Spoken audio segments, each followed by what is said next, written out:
Their biggest problem was catching the cars ahead, losing time sitting in dust. They won the classic category by a clear 10 minutes, although overall they were placed 18th.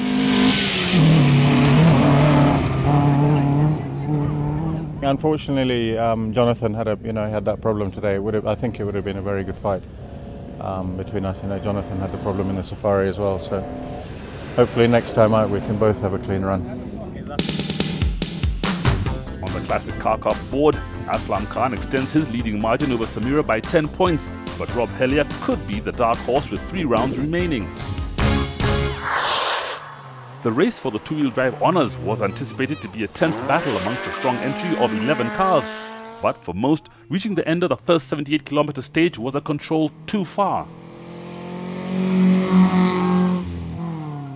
7 of the 11 dropped out, including Khalid Yusuf and Absalom Aswani, who were the early leaders by a clear 5 minutes before the oil pressure dropped to nothing, forcing them to stop before blowing the engine. Leonardo Vares and Kigondo Karevi had a misfire from the start and out of frustration took a medium right too quickly, damaging the rear diff. We went too fast on a medium right and we hit the back of the car and we broke the rear disc and spoiled one of the bearings, wheel bearings. Gurmit Tethi and Dipinder Khalsi were also forced to throw in the towel when the clutch began to slip and the fuel pump electrics kept burning up. We had 4 stops because every time we would get going, then we would see smoke coming from the dash and everywhere. So I think I need to have a sacrificial something on this car, because the moment I start feeling I'm doing good, it always cocks up on me. It was a bad day for the VW Golfs as one after the other, they retired. This is Rajbir Rai and Supi Soin driving to reach service after losing compression in one of the cylinders.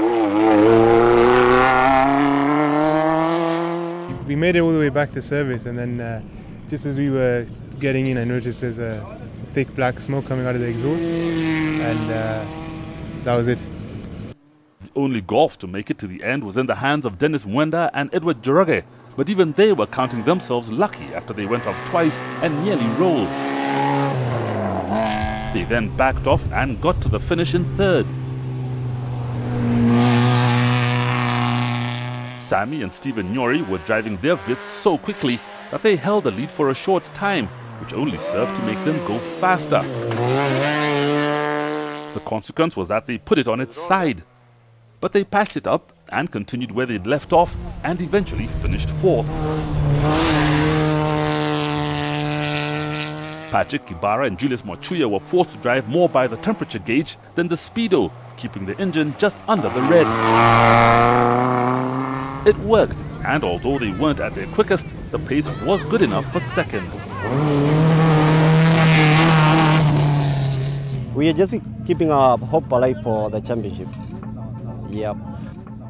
After the dust had settled following all the dropouts, Nadim Khan and James Mwangi found themselves in the lead at the end of stage 3 and combined with claiming 3 stage wins, held it to the end to take the category victory by 4 minutes,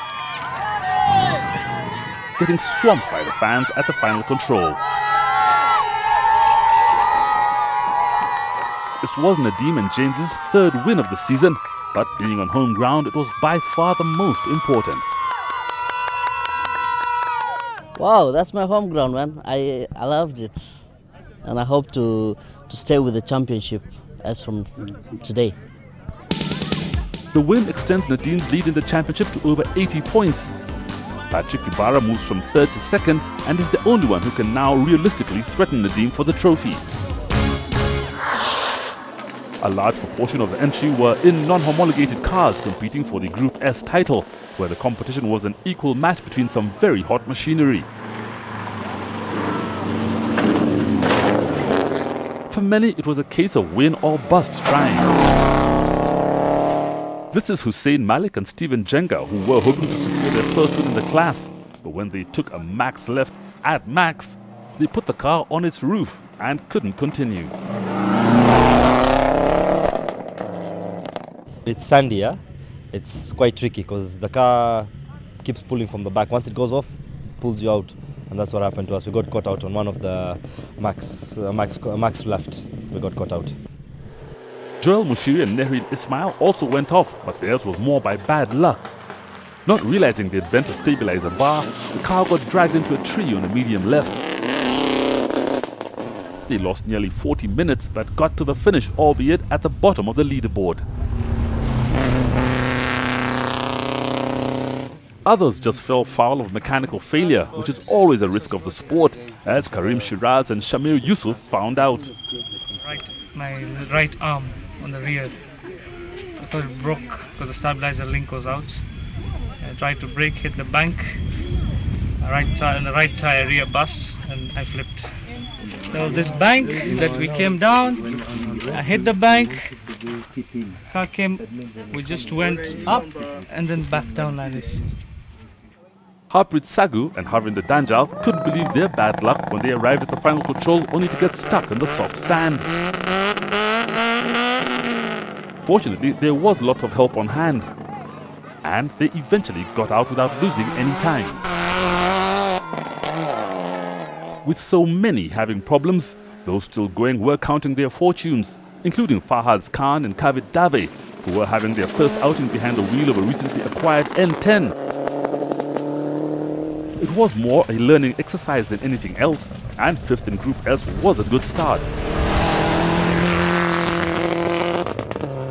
No problems, just we're getting used to the car. We just forgot to switch the diffs on and everything, so we were going back, people were catching us, we were wondering why. I'm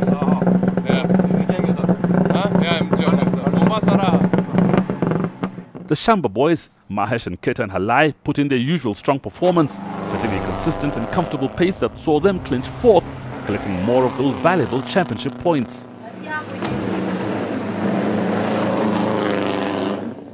The leading three in Group S were all evenly matched, swapping places on the leaderboard.